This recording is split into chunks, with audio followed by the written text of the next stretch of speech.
G'day, Andreas. I'm Louise. I'm from Suncorp, which is a banking and insurance company here in Australia. Look, my question is actually about the future of Bitcoin into contractual spaces. So what do you see as kind of, how do you see the future playing out with conditions and contractual terms being attached? Oh, that's a great question. There's a broader space that people are calling Bitcoin 2.0, but in fact, I think is very much part of Bitcoin itself. And the birth of Bitcoin didn't happen in a vacuum. It happened among a community that was very active in talking not just about currency, but about smart contracts and smart property. Bitcoin and transactions within them have a scripting language, and that scripting language can define the conditions you need to redeem an amount of Bitcoin. Now, almost all of the transactions you see on the Bitcoin network today, the condition they have on them is whoever can show the keys for this ownership can redeem the Bitcoin. But it doesn't have to be that way. You can put much more complicated scripts. So you can say, for example, only after a certain date or a certain block number, you can require multiple signatures in a multi-sig as it's known. You can do tiers of multi-sig. You can say one of these three or two of these five and after this date, and make very complex programming contracts. And even beyond Bitcoin, there are other protocols that are exploring that in more detail. I think the space of smart contracts is really exciting because it also ties in very well with what people are calling the Internet of Things and smart property. So let me give you an example of a smart contract that you can execute today.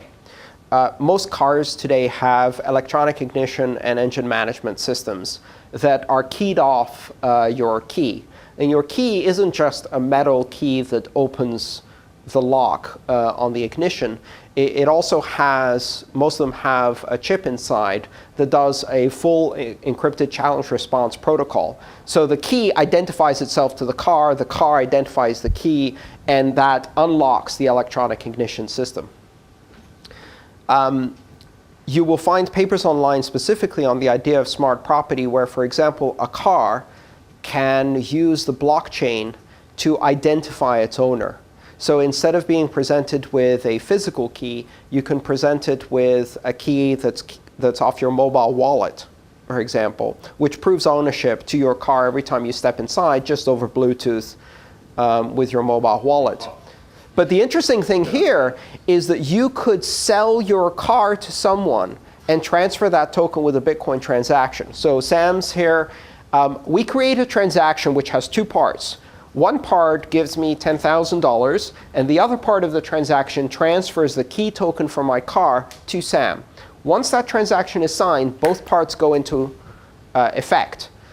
As soon as that transaction is recognized on the blockchain, the car can validate that transaction itself without any external reference. It can validate from the blockchain either by keeping a full copy of the blockchain or by being presented with a part of the blockchain called a Merkle path. It can validate ownership. So the car says, here's a transaction. This transaction says I have a new owner. This transaction has proof of work behind it. It's been included in a block. Therefore, I believe it because it's on the blockchain. And 10 minutes later, once that's part of a block, now the car will start on his key, not mine. I basically not just sold the title and transferred it, but I've also transferred electronic control of the car. And the interesting thing is, this is not in a central registry. This is not the car calling Toyota to find out. It's looking at the proof in the blockchain to discover its own owner and verifying that completely within itself. Those are the kinds of things you can do. You can do that with a car. You could do that with a title for land. You could do that with a registry.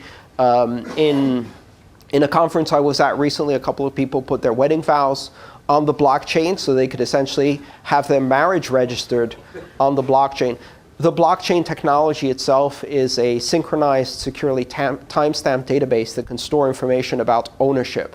And that means ownership of anything. So in the Internet of Things, combined with the Internet of Money, you have this incredible potential for creating tokens that transfer ownership for anything you can imagine. And that's a really exciting thing because it's also a much more secure transaction. I don't know if any of you have tried to sell a car. But when you do try to sell a car, what you'll notice is that that kind of transaction attracts a lot of bad actors. So you have to be careful that you don't get robbed at gunpoint. You have to be careful when you're buying a car yourself and showing up somewhere with a lot of cash that they don't run away with the cash and not give you the car.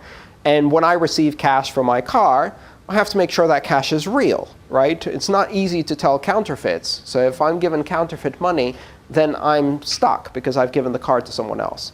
But if I'm given a check, then I don't know if it will bounce. I have to go to a bank and do all of this complicated dance inside a bank in order to sell a car. Well, I sold my car in July for Bitcoin. And here's the interesting thing. The person who bought the car wasn't there. They bought it on behalf of their brother. They were in another state in the US. The brother came over, test drove the car. He said, yeah, it looks good. Can you buy it? I gave them my Bitcoin address. They transmitted the money from another state. It was 11 p.m. on a Wednesday. Banking hours were well past, right? What a unique, arcane concept, banking hours.